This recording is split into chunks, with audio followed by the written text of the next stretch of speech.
A ver aquí. Listo. ¿Sí? Sí. ¿Sí se escucha? ¿Todo bien? Ok. Bueno, la conferencia de hoy versa sobre unas estructuras que forman parte del sistema solar, principalmente del sistema solar exterior, y que en la literatura llevan el nombre de anillos planetarios. Bueno, hablar de los anillos planetarios significa remontarnos, pues, varios siglos atrás, e irnos hasta la época en que nace uno de los grandes científicos que ha tenido la humanidad, y se trata nada menos de Galileo Galilei. Galileo Galilei, como todos sabemos, bueno, no todos sabemos, los físicos sobre todo, pues lo hemos visto en un sinfín de trabajos relacionados con diversas áreas del conocimiento, pero en particular, y hablando de los anillos planetarios, Galileo Galilei fue un observador de estas estructuras. Desafortunadamente, en la época en que vivió Galileo, los anillos planetarios no se conocían, era muy poco incluso lo que se sabía del sistema solar exterior, y particularmente de estas estructuras, pues no se sabía nada. Galileo Galilei, en aquellos años, observando un sinfín de veces a Saturno, pues observó estructuras como las que vemos en este recuadro. Esto que ven acá es un dibujo hecho por él, y en 1610, particularmente hablando, fue cuando observa esta imagen. Galileo obviamente infiere pues que alrededor de Saturno había algo, pero él nunca postuló ni se le ocurrió que alrededor de Saturno pues había unas estructuras que no tocan en punto alguno al planeta.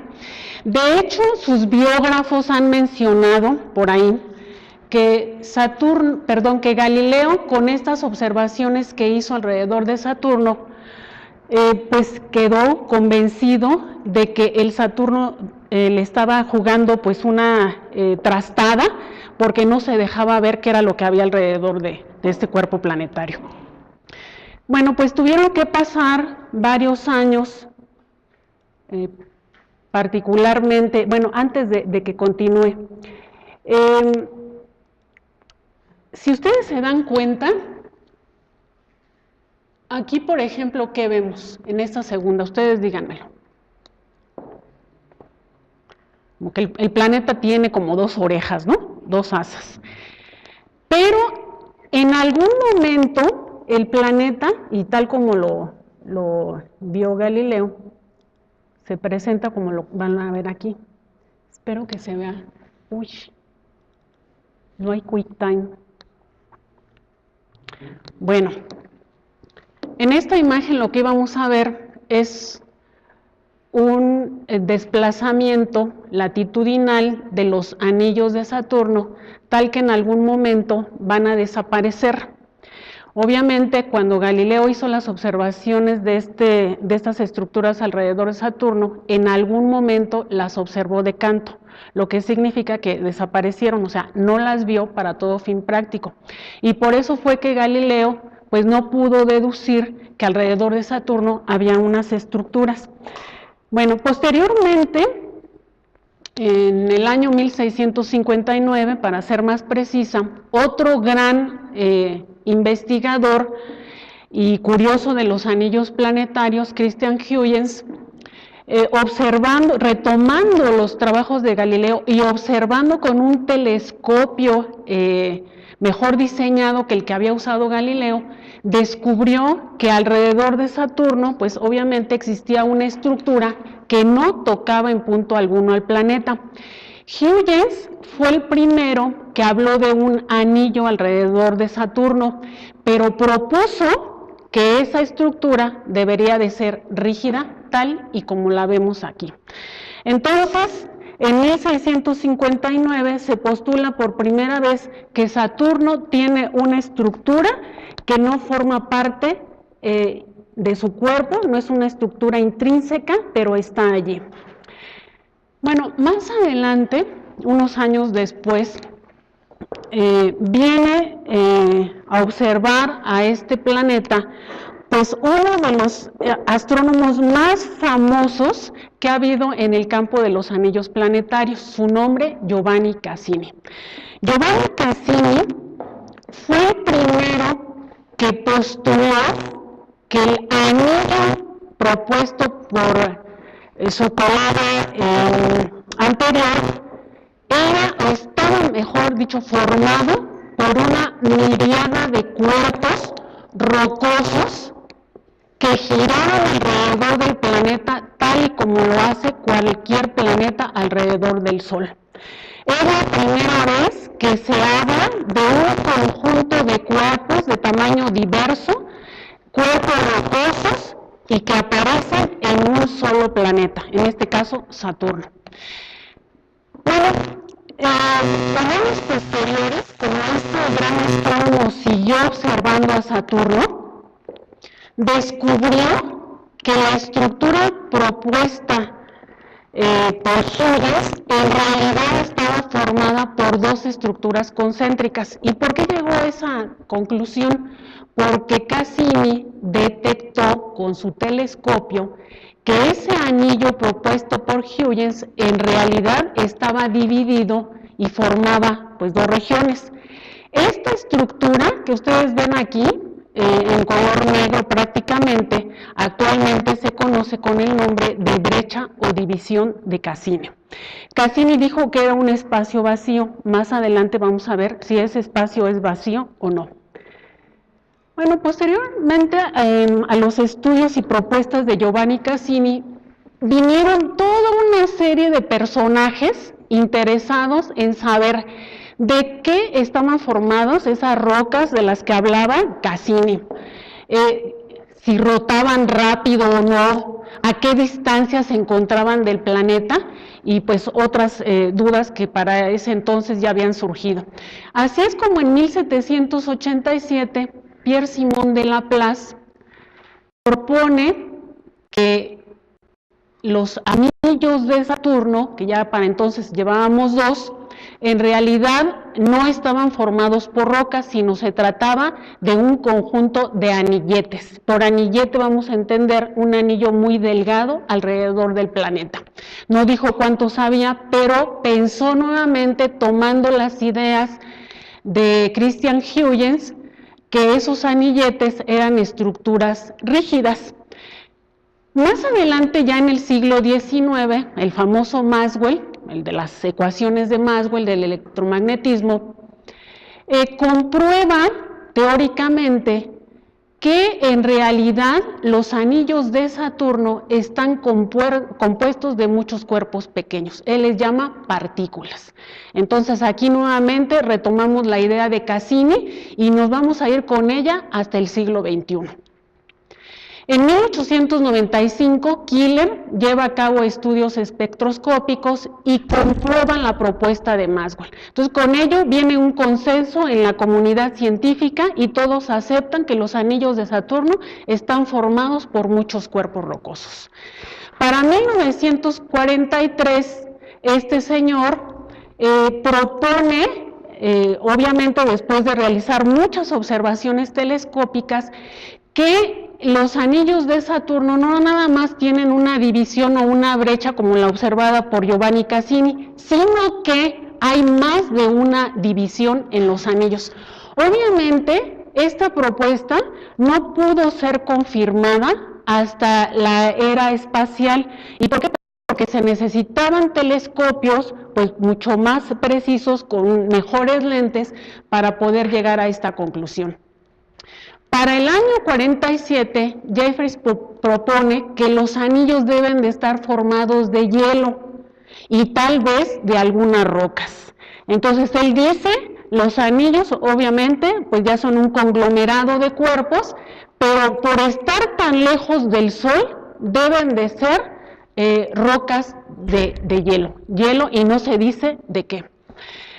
Posteriormente, Kuiper, el famoso de la nube de Kuiper, menciona que los anillos deben de ser o hielo o rocas fundamentalmente. Para 1972, ya estamos hablando del siglo XX, este señor de apellido Goldstein nos dice que los anillos están formados por cuerpos irregulares, que debe de haber rocas, que debe de haber hielo y debe de haber partículas metálicas. Todo esto no son más que propuestas que van a ser confirmadas en algunos casos o van a ser descartadas en otros. Bueno, no tuvo que pasar mucho tiempo. Para finales de la década de los 70 del siglo pasado, empieza la carrera espacial, pero para estudiar al sistema solar exterior.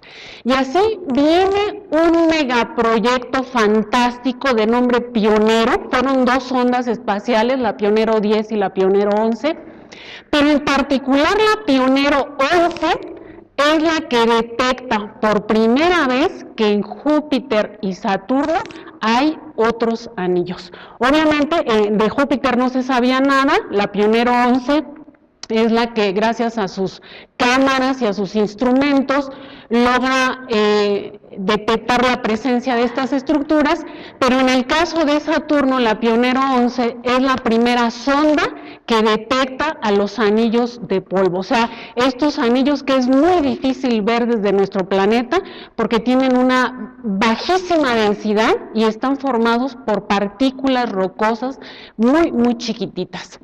Después de este gran proyecto, viene un proyecto fantástico que estudió a los 4 planetas del sistema solar, la Viajero 1 y la Viajero 2, fueron 2 sondas espaciales, y digo fantástico porque la NASA diseñó y desarrolló esta misión para que las sondas fueran encontrando más o menos en línea a los 4 planetas gigantes.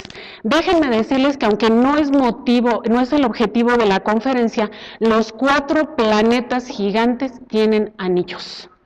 Claro, el caso de Saturno es excepcional porque son los anillos más grandes, más vistosos, algunos se pueden ver desde nuestro planeta y son los que han sido más estudiados hasta la fecha.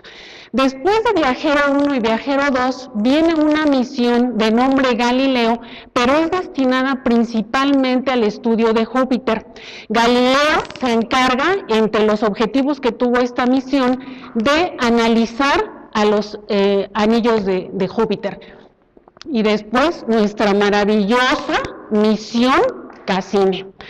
Bueno, si ustedes se dan cuenta, pues Galileo es en honor a Galileo, Cassini es en honor a Giovanni Cassini. La misión Cassini arriba a Saturno, en la vecindad de Saturno en el año 2004 y sigue dando vueltas alrededor del planeta, estudiando sus satélites y haciendo nuevas observaciones en los anillos. Bueno, ¿qué aprendimos de la misión Galileo? Como estuvo destinada a Júpiter, esta sonda pues detectó a su paso o en las cercanías de los anillos que había 4 estructuras anulares y no 3 estructuras como las habían detectado los viajeros. En aquel entonces, cuando pasó la nave Galileo, muchos de los científicos, particularmente los científicos de la NASA, expertos en anillos planetarios, regresaron a todo aquel arsenal que tenían de imágenes y de espectros y de datos de la misión Viajero para ver por qué en lugar de ver 4 estructuras, Viajero solamente había detectado 3. En tiempos de las Viajeras les voy a decir que solamente se observaron estas 3 estructuras. Esta que ustedes ven aquí en color gris que se llama halo, que es como un toro, una dona de partículas finísimas alrededor del planeta. Después viene esta estructura en rosa que es el anillo principal. De todas ellas es la estructura más brillante y es más brillante porque es la que tiene el albedo mayor. Después viene esta estructura amarilla, que es el primer anillo tenue, y hasta aquí se quedó viajero. Con Galileo se observa esta estructura. Entonces dijeron los científicos, no es posible, esa estructura debió haber estado allí, y por qué razón no la detectamos. Bueno, después de hacer una serie de indagaciones y de analizar los datos de Galileo y compararlos con los de Viajero, llegaron a la conclusión de que esta estructura externa en color verde, el segundo anillo tenue, era una estructura de formación reciente.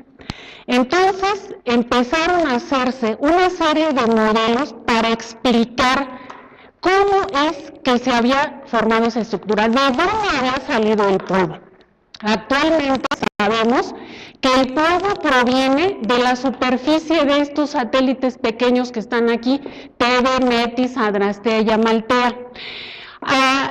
Esa región del espacio joviano entran y arriba muchos meteoritos de tamaño diverso que vienen del medio interplanetario. Obviamente son cuerpos que ingresan cerca de Júpiter con altísimas velocidades. Estamos hablando de cientos de kilómetros por segundo.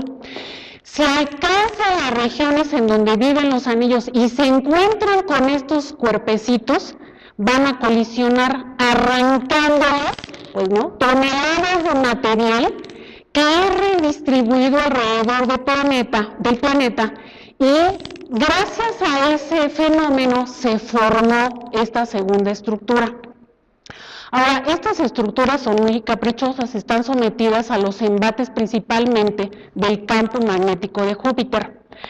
Júpiter es el cuerpo planetario con el campo magnético más intenso, incluyendo al Sol. Mientras que el Sol tiene un campo magnético cuya magnitud es del orden de 1 Gauss, Júpiter tiene un campo que mide 4.2 Gauss. Entonces es un campo magnético muy intenso, y las partículas de polvo que forman estas estructuras, particularmente los anillos tenues, pues están su dinámica altamente modulada por la fuerza magnética gracias al campo magnético. Bueno, después de la misión Galileo, bueno, antes de pasar a la siguiente imagen, aquí vemos a los anillos nuevamente. Aquí tenemos al anillo principal y los dos anillos tenues que acabo de mencionarles. Bueno, ya hablando voy a hablar de esta misión al final, pero quiero pasarme a Saturno. Bueno, pasando a Saturno.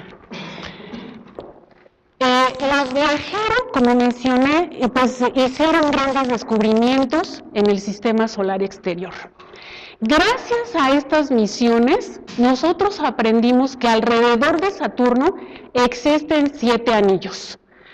Los anillos reciben su nombre con base en el orden de su descubrimiento. Por ejemplo, Cassini, que fue el que observó 2 estructuras y no una, pues el primer anillo se le llamó A, después el anillo B, después fue descubierto el anillo C, internamente existe el anillo D.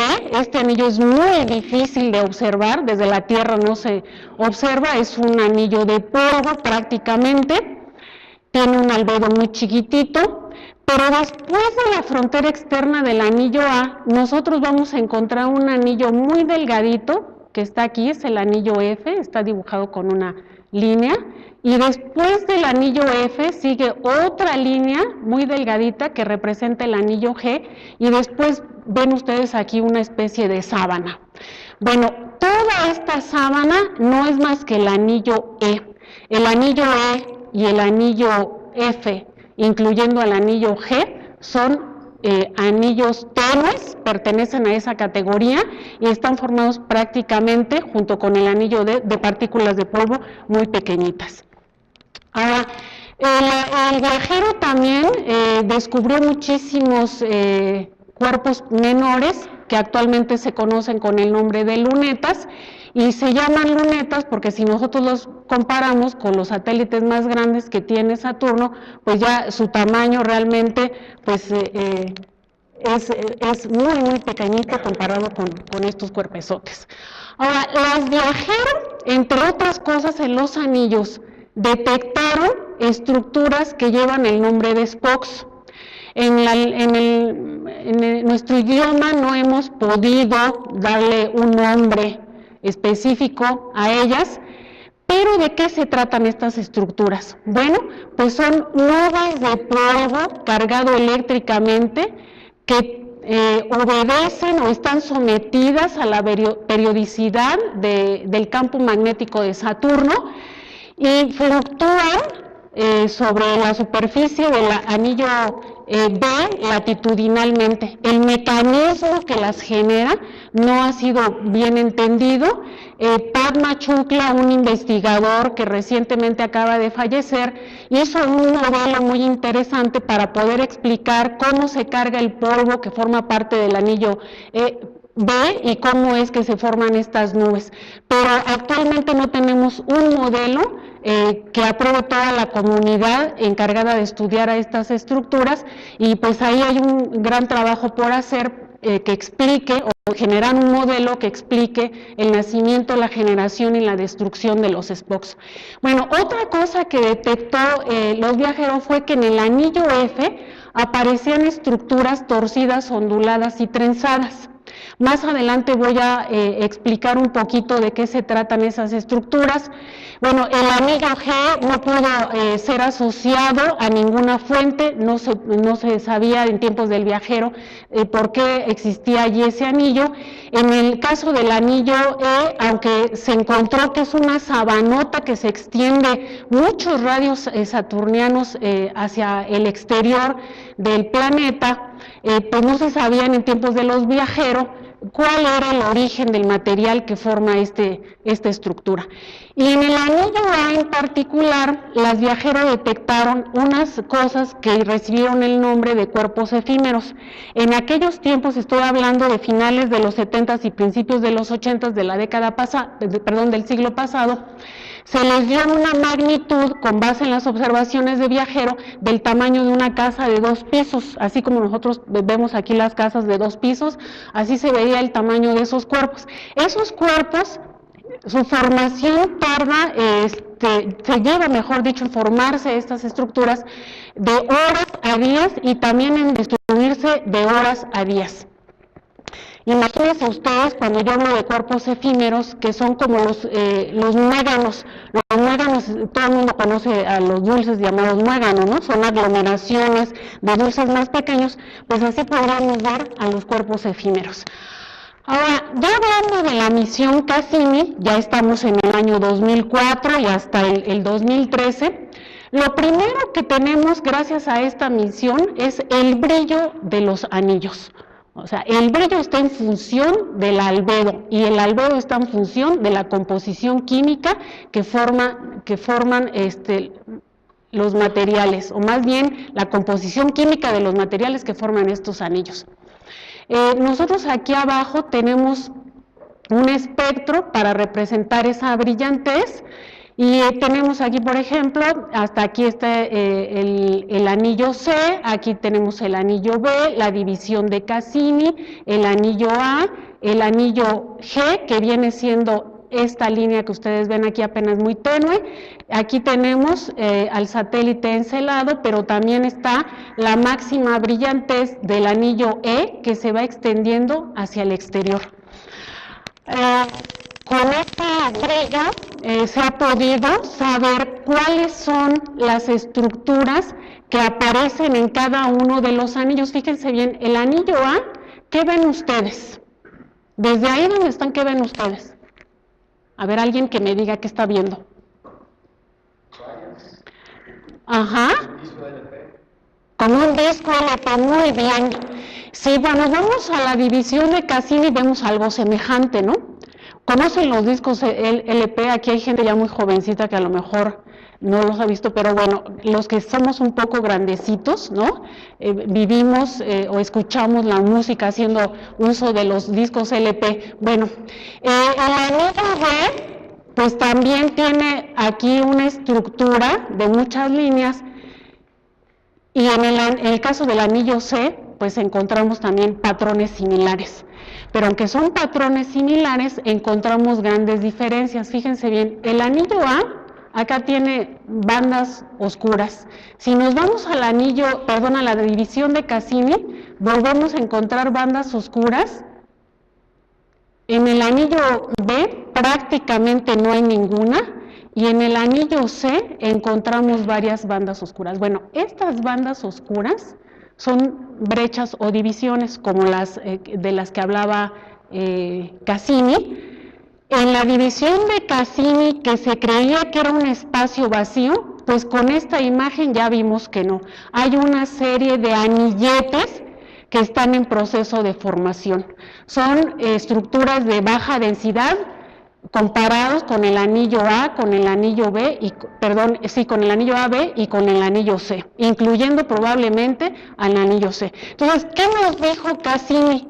Que no nada más existe una brecha o división, sino que hay varias divisiones a lo largo de los anillos principales de Saturno.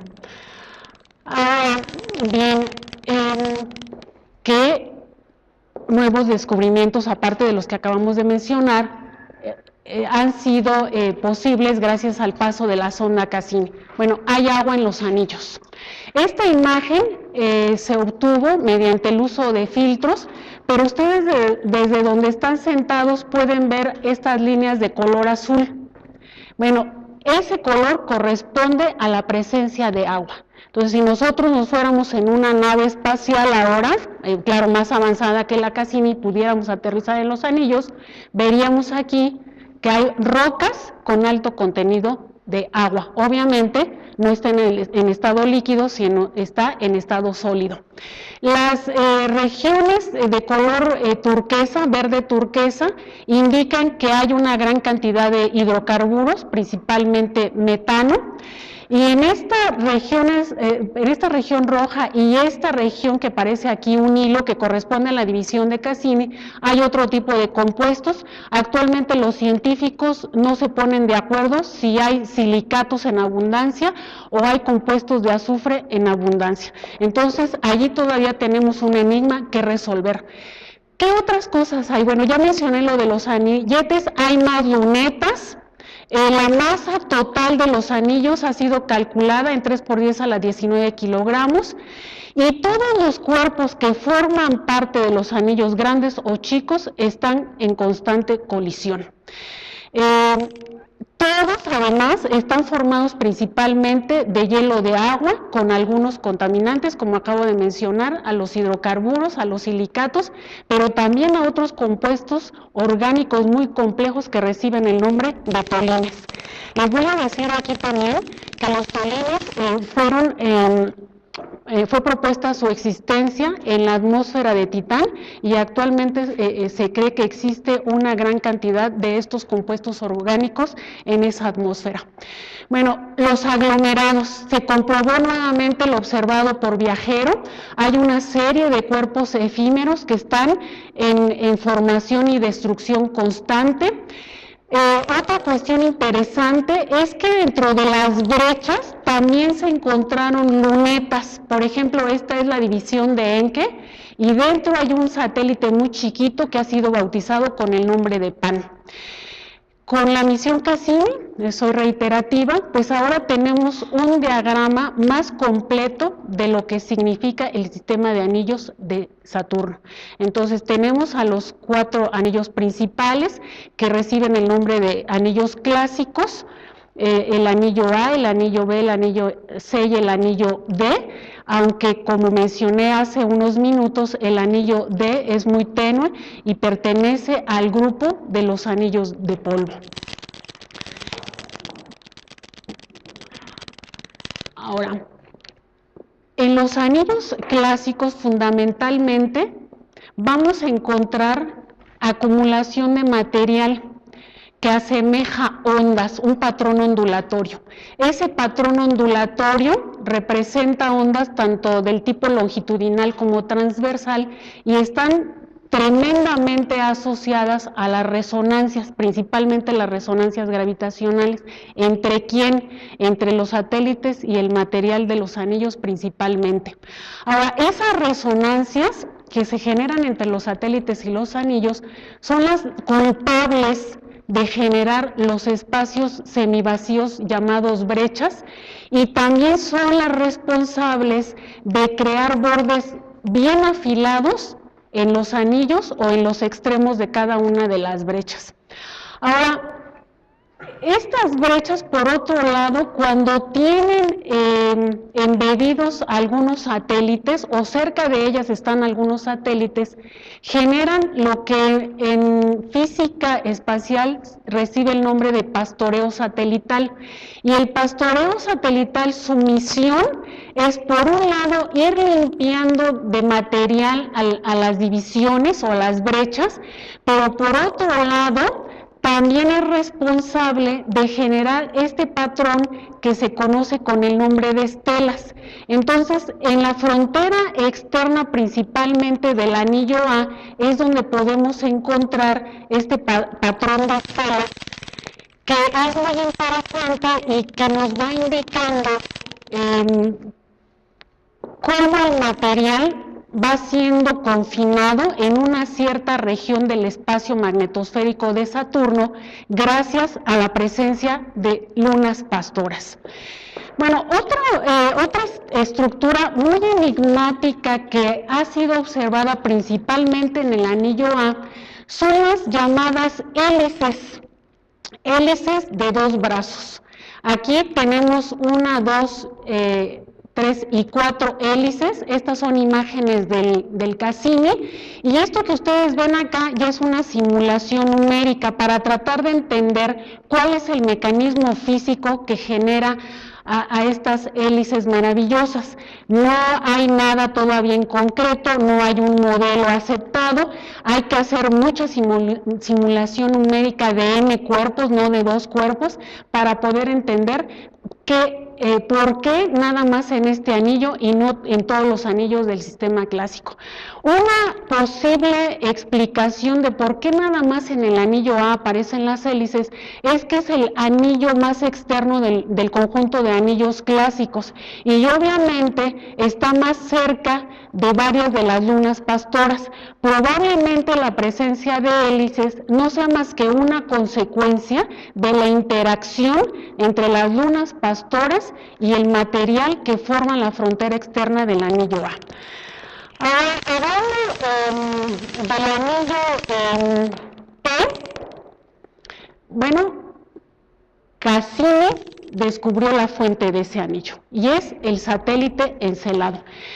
Cuando los viajeros pasaron cerca de este satélite, lo que observaron sus cámaras y sus detectores fue que sobre la superficie de este cuerpo había 7 diferentes tipos de terreno.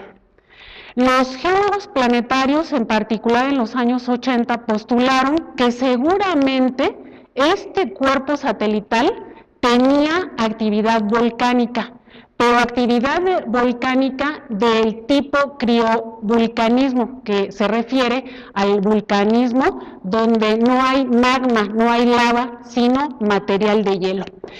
Y con el paso de la sonda Cassini, pues se descubrió que efectivamente este cuerpo satelital está emanando de estas estructuras mucho material helado hacia el medio magnetosférico saturniano, y ese material es redistribuido alrededor de Saturno formando el anillo E.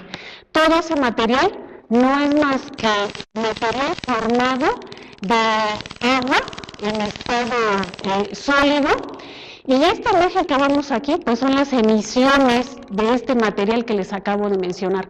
Esta es una imagen artística que fue hecha por uno de los geólogos planetarios para ejemplificar un poco, visto de lado a las estructuras que vieron en la imagen anterior, cómo va saliendo ese material helado.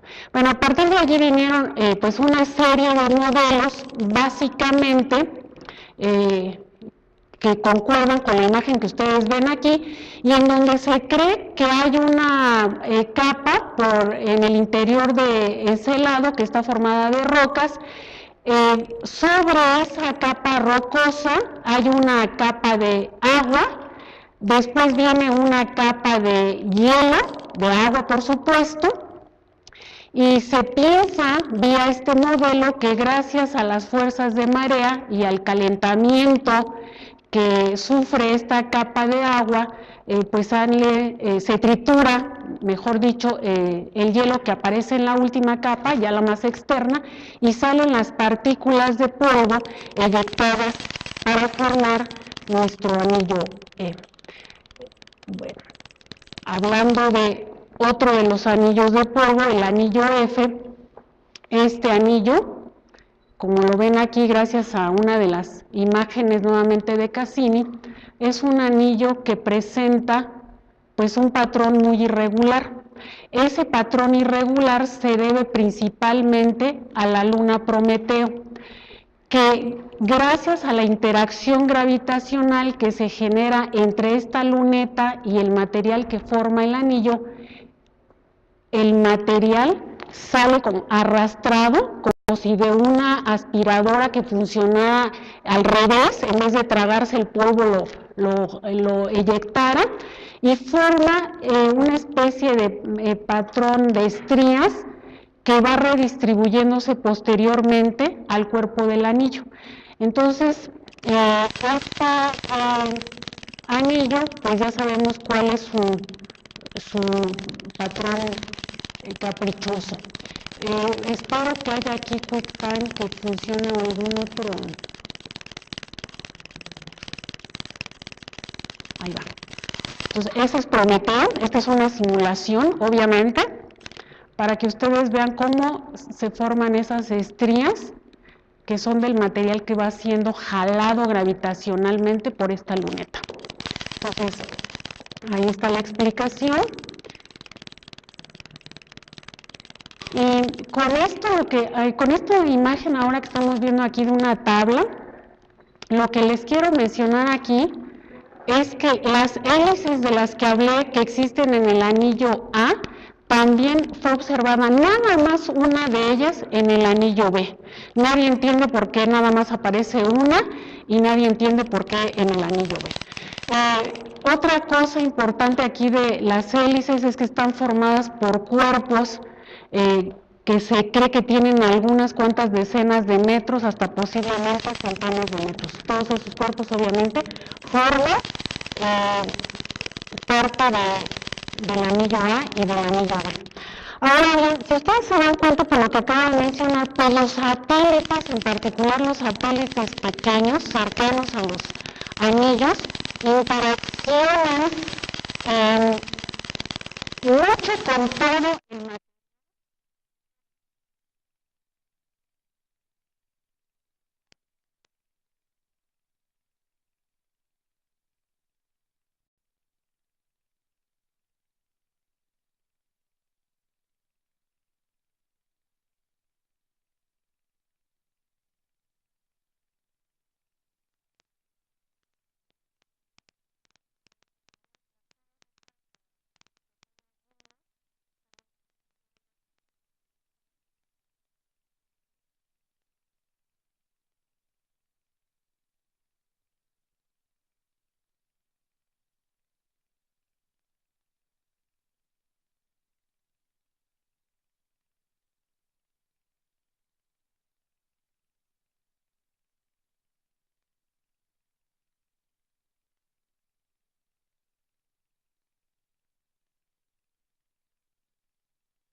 generado y eyectado vía estos mecanismos, en el medio magnetosférico o incluso en el medio interplanetario van a adquirir una carga eléctrica. Esa carga eléctrica va a depender pues, de varias contribuciones, por ejemplo, el flujo de electrones, el flujo de iones, la radiación ultravioleta. Y una vez que las partículas de polvo están cargadas, fundamentalmente van a participar en dos tipos de fenómenos. Uno de ellos es la levitación electrostática, que se va a dar entre partículas que tengan carga del mismo signo, o la coagulación electrostática, que se va a dar entre partículas de polvo que tengan cargas de signo opuesto. Bueno, es así como se cree, entre otras cosas, que pudo haberse formado el sistema solar por aglomeración de partículas de polvo con ciertas características para su carga eléctrica. Y esto obviamente pues, nos ha llevado a modelar cómo es que se forman los anillos de polvo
del plasma en la magnetosfera de Saturno.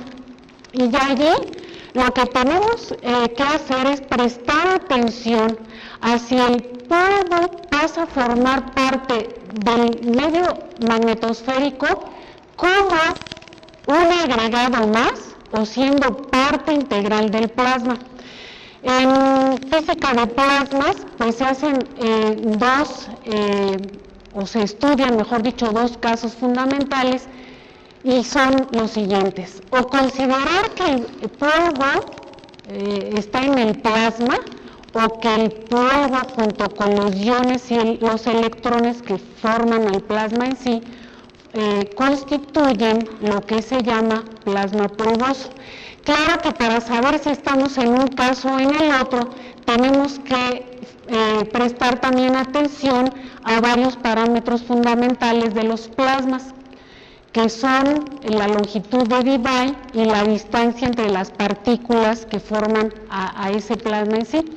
Bueno, otra cosa importante hablando de los plasmas es que para modelar los anillos se ha recorrido desde modelos de partícula independiente hasta modelos donde se asocian lo que en física y matemáticas se conoce como funciones de distribución.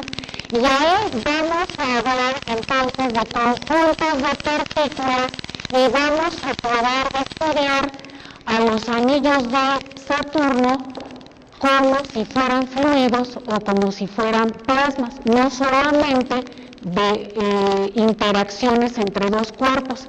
Les voy a decir que los estudios relacionados con mecánica de fluidos o física de plasmas aplicados a los sistemas de partículas que forman los anillos, han proporcionado incluso resultados que se han podido asociar a la formación de sistemas planetarios. Si alguien posteriormente está interesado en esto, puedo darle incluso algunas referencias para que se documenten. Bueno, ¿qué retos nos esperan ahora gracias a la misión Cassini? Bueno, entender pues muchas de las estructuras para las cuales todavía no se tienen modelos bien establecidos, en particular aquellas estructuras que presentan ondas, tanto transversales o longitudinales, estos patrones que vieron ya anteriormente, hacer un modelo más conciso para los famosos stocks, las nubes de polvo, entender cómo funciona ese mecanismo de pastoreo al 100%, porque les voy a decir que aunque si bien la parte gravitacional es importante y ahí la interacción o el modelo de dos cuerpos o tres incluso funciona muy bien, hay polvo allí en las divisiones, en las brechas. Ese polvo obviamente no puede ser tratado desde el punto de vista gravitacional al 100%. Tenemos que meter las interacciones electromagnéticas para poder hablar de otro tipo de resonancias, no nada más las resonancias gravitacionales. Ya en la literatura de la física de los anillos planetarios y de los plasmas polvosos, hay otras resonancias que se conocen con el nombre, por ejemplo, de la resonancia de Lorentz, la resonancia de girofase, que todas ellas tienen que ver pues con procesos fundamentalmente de naturaleza electromagnética. En cuanto a las cuestiones de las resonancias y de los pastoreos, bueno, pues hay que aplicarlas probablemente para establecer un modelo que nos explique al 100%, en el mejor de los casos, cómo se forman las hélices y así llevar pues todo este conocimiento extraído de estas dos partes a procesos de acreción y no nada más de rocas en los anillos, sino también de cuerpos mayores como pueden ser los satélites, los planetas, la formación de sistemas solares, que nos lleve de nano hasta macro escalas. Entonces, cómo formarse cuerpos diminutos hasta cuerpos masivos como los planetas tipo Júpiter o los soles, no como el nuestro, sino mucho más mayores, pues para eso nos va a servir pues, hacer todos estos modelos. Ha habido pues una serie de modelaciones, de simulaciones basadas en los anillos planetarios, y aquí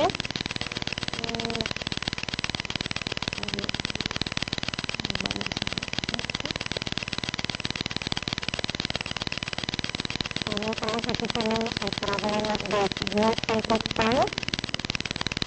Pero bueno, esta es una simulación que me lleva tarde o temprano a que aquí quede el Sol, como perdón, la estrella como nuestro Sol, y alrededor se vayan formando cuerpos planetarios. Bueno, finalmente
de todos los descubrimientos que ha hecho la Cassini, no nada más de anillos, pero ojalá podamos verlo porque habla de pues algunas cosas que han sido observadas en los satélites, en la atmósfera del planeta, en la magnetosfera.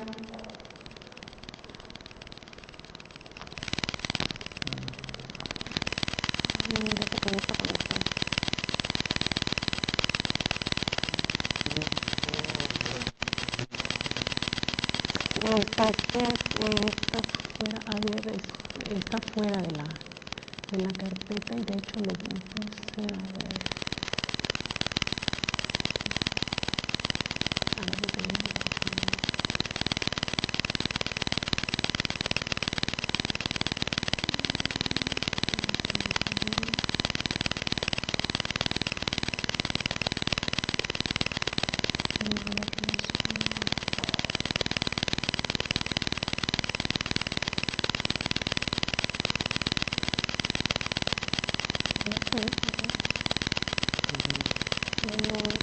Ese es Cassini Foyers.